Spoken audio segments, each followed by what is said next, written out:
여러분 안녕하십니까? 춘천의 중심지에 대형 아울렛 입점을 두고 찬반 논란이 불붙고 있습니다. 오늘 첫 협의회가 열렸는데 비공개로 진행이 됐습니다. 주상복합으로 승인이 났다는 이 찬성 입장과 또 기존 상권이 고사한다는 반대 입장이 워낙 팽팽해서 결론을 내지 못했습니다. 허주희 기자가 취재했습니다. 대형 아울렛이 들어설 주상복합 아파트입니다. 입점을 찬성하라는 현수막이 여기저기 내걸렸습니다. 인근 아파트 입주민들은 애초에 주상복합 아파트로 들어선 건데 이제 와서 아울렛 입점이 안 된다는 건 말이 안 된다는 입장입니다. 또 침체된 춘천 상권에 활력이 생길 수 있도록 신규 상권이 들어서야 한다고 강조합니다. 소비자 입장에서는 여기에 이런 쇼핑몰이 생긴다면 가까운 데서 쇼핑하고 또 지역 경제에 또 일조가 될 것이고. 아울렛 업체가 추진하는 점포 수는 220개. 병원, 약국을 비롯해 학원과 음식점, 의류 전문점 등 다양한 업종이 계획돼 있습니다. 영업장 면적은 32,000제곱미터에 지하 1층에서 지상 2층 규모로 춘천 첫 대형 아울렛입니다. 200개가 넘는 상가가 한 곳에 모여 있는 대형 쇼핑몰이 추진되다 보니 찬반 의견이 극명하게 엇갈리고 있습니다. 기존 상인들은 코로나19로 가게 문을 닫아야 하나 고민할 정도로 생존을 위협받는 상황에서 새로운 대형 상권이 들어서면 더 힘들어질 수밖에 없다는 입장입니다. 1,500여 명 그 반대 서명이 됐는데 시합뿐만 이제 추가적으로 지금 진행 중에 있어요. 그래서 의견들이 굉장히 좀 강고하고. 이런 가운데 춘천시와 양자가 대면한 첫 협의회가 비공개로 열렸습니다. 이 자리가 서로 상생할 수 있는 그런 자리가 되기를 기대합니다. 찬반 입장이 워낙 팽팽하다 보니 결론을 내지 못한 채 2시간 만에 끝났습니다. 춘천시는 아울렛 업체가 제시한 협의안에 지역민 고용 등 구체적인 상생 방안이 빠져 있다며 보완을 거듭 요구했습니다. 유통업 상생 발전 협의회를 통해 합의안이 도출돼야 아울렛 등록이 가능합니다. 이 때문에 춘천시가 합의안을 이끌어내지 못하면 상급기관인 강원도에 이어 중앙기관으로까지 넘어가 2차 강제 조정 절차를 밟게 됩니다. MBC 뉴스 허주입니다. 7월 첫째 주 2년 넘게 이어지던 도내 아파트 가격의 상승세가 꺾였습니다. 지난 2020년 5월 둘째 주부터 113주 동안 강원도 아파트 값은 15.99% 올랐고 춘천은 18.83%가 뛰었습니다. 하지만 이달 들어 전국 아파트 매매 가격 지수가 0.02% 하락한 영향으로 강원도 내 아파트 매매 가격도 보합세를 나타냈습니다. 또 전세 가격 지수는 0.01% 올라 상승폭이 축소됐습니다. 춘천시 삼천동 일부 주민들이 신축 예정인 아파트 건설에 반대하면서 춘천시청을 항의 방문했습니다. 주민들은 아파트 건축 허가 심의 과정에서 관련 내용을 전달받지 못했고 아파트 설계가 기존 주택지의 일조권과 조망권을 침해한다고 주장했습니다. 또 아파트 건축을 계속하려면 원래 주택가가 슬럼화되지 않도록 축대 설계를 변경하고 공영 주차장 확장, 이면도로 신설 등을 계획에 포함시킬 것을 요구했습니다. 여름 휴가철을 앞두고 춘천의 대형 관광시설에서 사고가 잇따르고 있습니다. 레고랜드 롤러코스터에 이어 사막산 호수 케이블카도 또다시 공중에서 멈춰섰는데요. 관광도시 춘천의 안전대책에 비상이 걸렸습니다. 김도균 기자입니다. 최고 76m의 높이에서 호수를 내려다볼 수 있는 사막산 호수 케이블카. 그런데 올 3월에 이어 지난 주말 또다시 멈춰섰습니다. 푹푹 찌는 무더위 속에 7분가량 멈춰있던 케이블카가 천천히 내려오면서 상부 정류장에 있던 승객들이 모두 내려오는 데는 2시간이나 걸렸습니다. 폭염특보가 내려졌던 당시 기온은 30도를 넘었습니다. 엄청나게 더웠어요. 그래서 속옷이 다 젖고 막 어지럽고 현기증이 나고 저희 집사람 같은 경우는 막 구토를 할 정도로. 케이블카가 갑자기 멈춰선 원인은 하차장 센서 오류. 센서 오류가 와이어에 영향을 주면서 가다 서다를 반복했습니다. 다행히 2번 모두 승객들이 다치지는 않았지만 이용객들의 불안감은 이루 말할 수 없을 정도. 7번이나 섰어요. 7번 내려오다가 7번이 섰는데 멀쩡한 사람도 심장이 벌렁벌렁 하는데 지금 우리들 같으면 심장이 또 별로 안 좋은 데다가 지난 5일에는 레고랜드에서 롤러코스터가 멈추는 사고가, 바로 다음 날엔 춘천 강촌 레일바이크 터널 구간에서 불이 났습니다. 본격적인 휴가철을 앞두고 10여일 사이에 춘천의 대형 관광시설 3곳 모두 사고가 난 겁니다.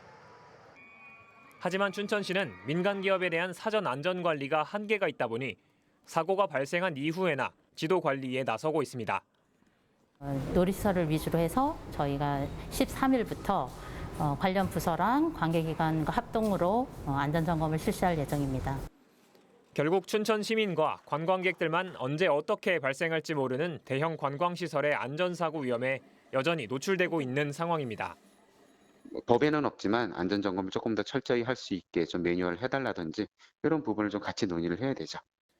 관광 활성화를 통한 민생경제 회복은 민선 8기 육동환 춘천시장의 3대 핵심 사업. 하지만 춘천의 대표 관광시설에서 있어서는 안 될 사고가 반복되면서 안전한 관광도시 춘천의 신뢰가 흔들리고 있습니다. MBC 뉴스 김도균입니다. 최근 속초 대관람차 사업자 선정 과정에서 속초시 공무원들의 위법이 있었다는 감사 결과가 발표됐습니다. 일부 공무원들이 이 사업에 대해서 시의회에서 허위 진술을 했다는 폭로가 추가로 나와 파문이 확산되고 있습니다. 김인성 기자입니다.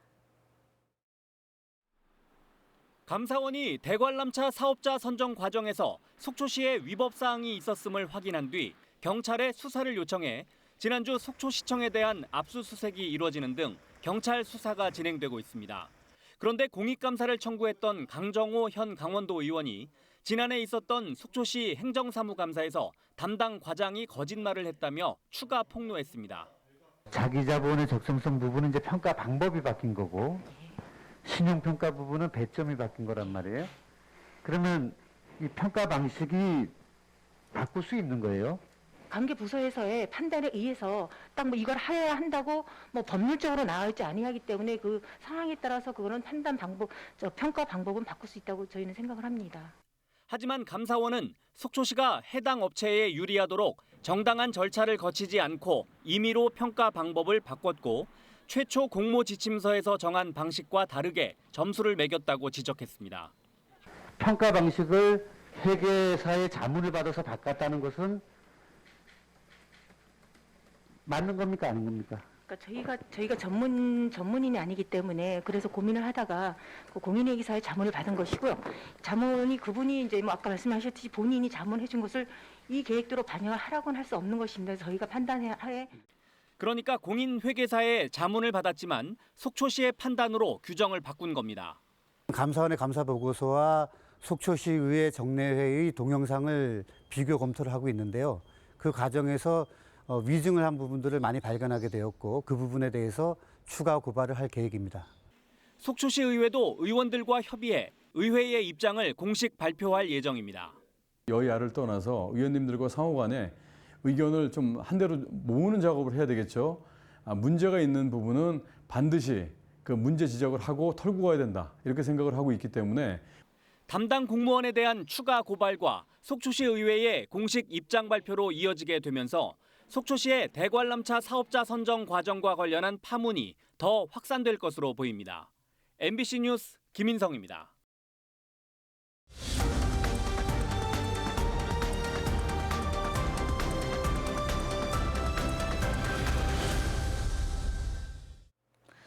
코로나19 확진자가 재확산 양상을 보이면서 도내 신규 확진자가 1,047명 발생해 8주 만에 1,000명을 넘었습니다.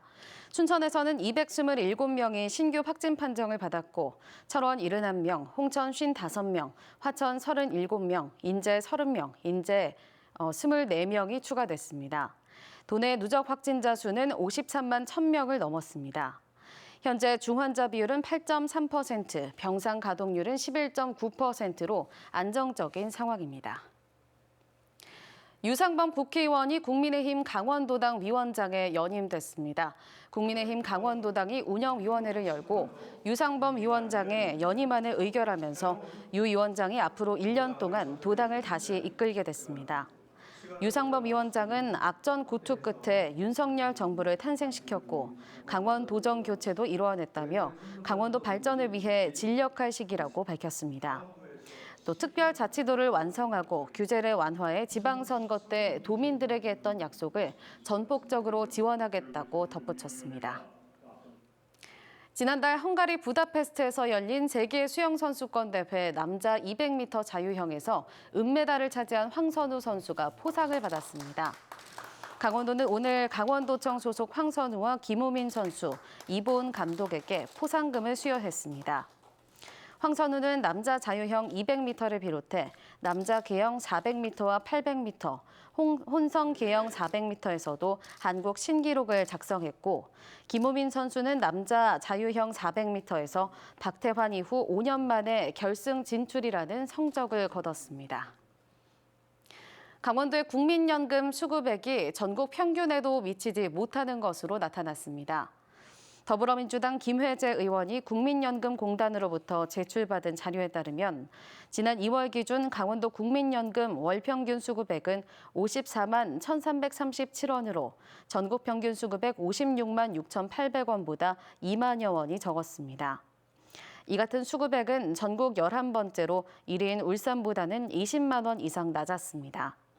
노후 대비를 위한 1차 사회안전망인 국민연금에서조차 강원도가 낮은 것으로 나타남에 따라 추가적인 사회안전망 구축이 필요하다는 지적이 일고 있습니다.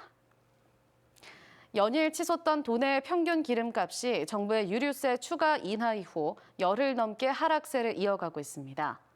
한국석유공사 유가정보서비스에 따르면 오늘 기준 강원도 주유소의 휘발유 평균 가격은 지난주보다 26원 내려간 리터당 2,102원을 기록했습니다. 경유 판매 가격은 지난달 말 2,184원까지 오른 뒤 오늘 리터당 2,151원까지 하락했습니다. 춘천시가 코로나19 장기화로 농촌 일손 부족 문제 등 경영 부담을 느끼고 있는 농가를 위해 임대 농기구 임대료 감면 혜택을 확대합니다. 춘천시 농기센터가 보유한 트랙터 등 농기계 507대의 임대료 감면 기간을 올해 연말까지로 늘리고 감면율도 50%에서 70%로 상향합니다. 농기계 임대를 원하는 농민은 춘천시 농업기술센터 기술지원과로 문의하면 됩니다. 강원도는 기업 맞춤 홍보 콘텐츠를 무료로 제작하고 홍보하기를 바라는 중소기업을 모집합니다. 신청은 9월까지이며 100개가 선정되면 신청이 마감됩니다. 모집 대상은 회사를 알리고 싶은 강원도 기업, 지역 인재를 구하고 싶은 강원도 기업입니다. 선정된 기업에는 기업 맞춤 홍보 콘텐츠를 무료로 제작해주고 강원 일자리 정보망에서 상시 홍보합니다. 춘천시가 올해 총 10억 원의 예산으로 신동면, 활동리 4곳의 사방댐을 조성했습니다. 새로 조성된 사방댐은 여름 장마와 집중호우에 대비해 토사와 유목을 막아 산사태로부터 인명과 재산 피해를 예방하는 역할을 하게 됩니다. 뉴스데스크 강원을 마칩니다. 시청해주셔서 고맙습니다.